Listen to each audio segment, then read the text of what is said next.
மனசாட்சின்றது ஏதாவது கொஞ்சமாவது சீமானுக்கு இருக்கா அப்படின்னு மக்கள் நீங்களே பாருங்க. தமிழ்நாடு காவல்துறை வந்து விசாரணை கலைச்சாங்களா சீமான, அப்போ நேர்மையாக வந்து அது என்னென்னு பார்த்து அந்த பிரச்சனை என்னன்னு சால்வ் பண்ணுறதுக்கு துப்பு இல்லாமல் பயந்து ஓடியாச்சு சுப்ரீம் கோர்ட்டில் போய் ஸ்டே வாங்கின்னு. அதுக்கப்புறம் உட்காந்து ப்ரெஸ் மீட்டாக உட்காந்து கதை ஆனந்து உட்காந்துருக்குறோம். என் ஆட்டத்தை பாருங்க, என் புண்ணாக்க பாருங்கன்னு. என்னடா ஆட்டத்தை ஆட போற? என்ன ஆட்டம் ஆட போற? பரதநாட்டியம் ஆட போறியா, குச்சிப்புடி ஆட போறியா? அடுத்த மாதம் வரப்போதே சுப்ரீம் கோர்ட்டில் உன் கேஸு. அதில் வந்து என்ன உனக்கும் எனக்கு பரதநாட்டியம் காம்படிஷன் வச்சிருக்காங்க. கொலுசு வாங்கி அப்புறம்டா பெங்களூர்லேருந்து காலில் கட்டிட்டு நல்லா ஜல் ஜல்னு எல்லாருக்கும் கேட்குற மாதிரி ஆடு. அதான் நீ போட்ட ஆட்டத்தை வந்து உலகமே பார்த்தாச்சே. மாமா கேடு கட்டவன் அப்படி இப்படி நீ பம்புனீங்க, அந்த ஆட்டத்தை தான் உலகமே பார்த்தாச்சே. இன்னென்ன ஆட்டத்தை பார்க்கணும்? மக்களை முட்டாள் நினச்சுன்னுக்கிறியா?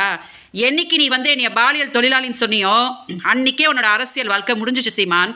என்னோட பாவம் உன்னை சும்மாவே விடாது. பிச்சை எடுப்படா, நாசமாக போவ. ப்ரெஸ் கூட முன்னாடி எப்படியோ உட்காந்து பேசிட்டு இருக்காங்க தெரியுமா? துப்பு கட்ட நாய். அந்த கேஸ் பொம்பளை பிள்ளை கேஸ் என்னென்னு சால்வ் பண்ணுறதுக்கே யோகியதே இல்லையா? இவங்ககிட்ட போய் தமிழ்நாடு கொடுக்கணுமா? இவன் முதலமைச்சராய் கிளிப்பானான் அப்படின்னு நினச்சிட்டு சொல்ல முடியாமல் உட்காந்து உன் கதையை கேட்டுட்டு உட்காந்துட்டு இருக்காங்க. அதனால ஏமாத்தாத, மக்களை முட்டாளன்னு நினைக்காத. 2026 26 வருஷம் ஆனாலும் நீ இப்படி தான் பிச்சை எடுத்துக்கிட்டு தான் உட்காந்துட்டு இருப்ப.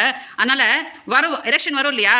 எலெக்ஷன் வரும்போது பாரு, இன்னும் மாசமா உனக்கு நாமத்தை போட்டுட்டு உன்னை காரி துப்பிட்டு போவாங்க.